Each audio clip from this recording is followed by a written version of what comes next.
What happened to your childhood dream? Is it still alive?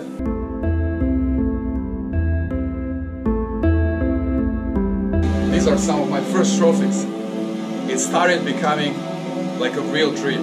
I felt like I'm going towards becoming a professional player.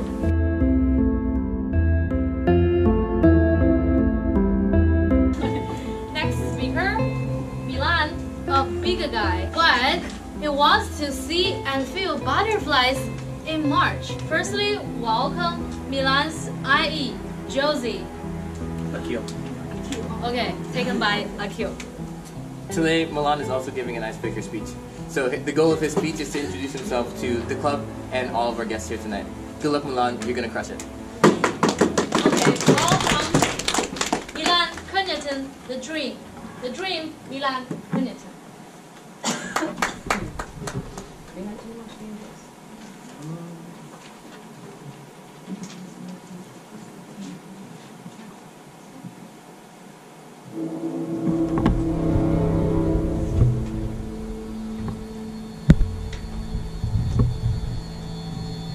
What happened to your childhood dream?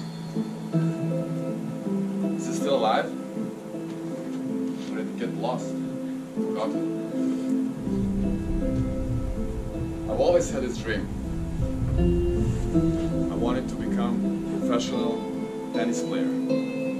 It all started when I was 5 or 6 years old, and I would always follow my dad everywhere he goes. Next time.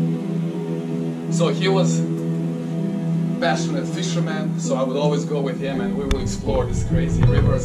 But also he was an obsessed tennis player. He was not a professional, but he would play these amateur tournaments. He was the master. He would always reach the finals. He would win all the trophies.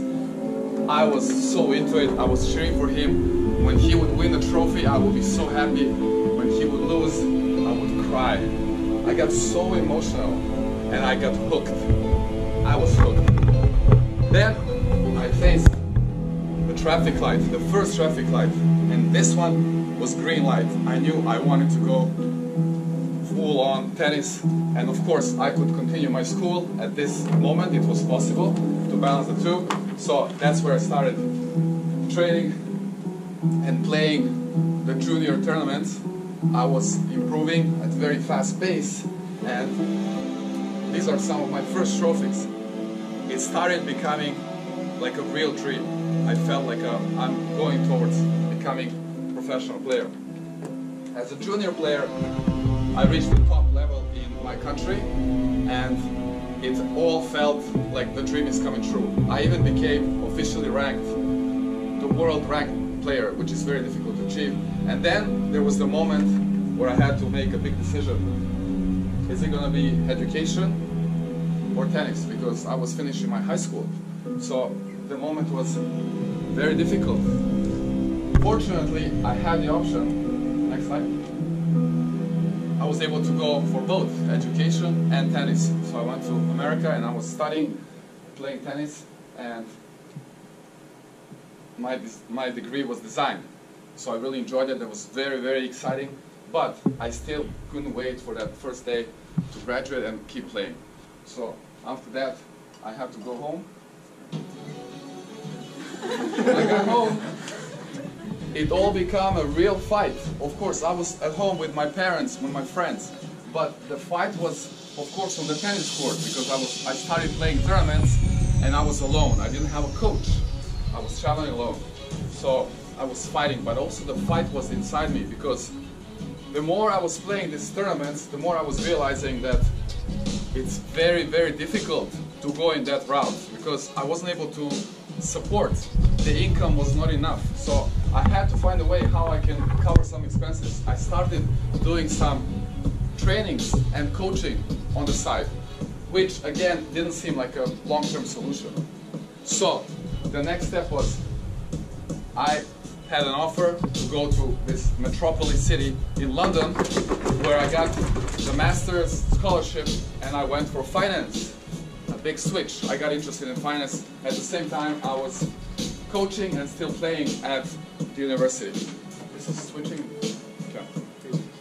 at this time, okay, so I got the degree in finance, and I was interested in this direction, in this career. It was super challenging.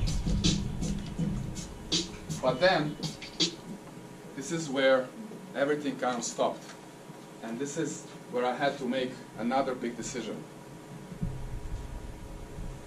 I faced the traffic light, where it's red light, so it was either finance career or tennis.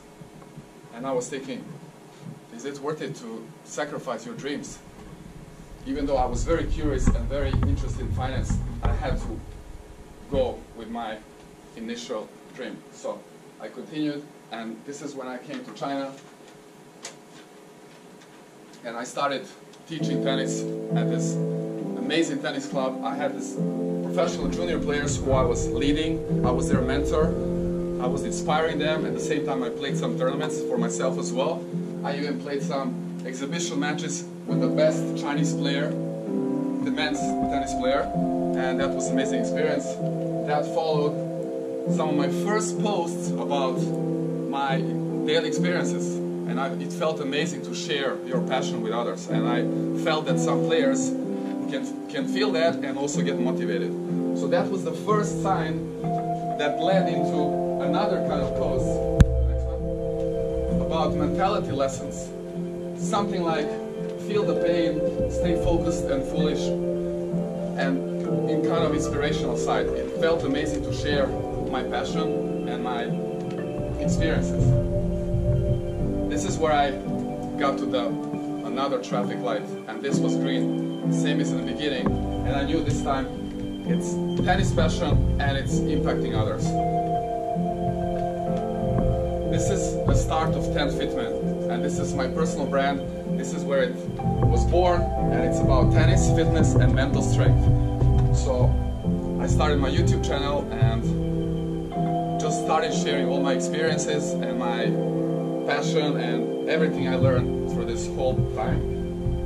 And then, before you know it, I was invited to be officially, pretty red, the part of the Shanghai Masters. And after that, I got many support messages, and the problem is I don't have time to tell you my story. In the end, the dream, I want to give you the message, guys. I'm already now past the time, but once you get to that traffic light, make sure that you never forget about your childhood dream, and you always look ahead and follow your heart, have the belief and patience and courage to continue with your journey.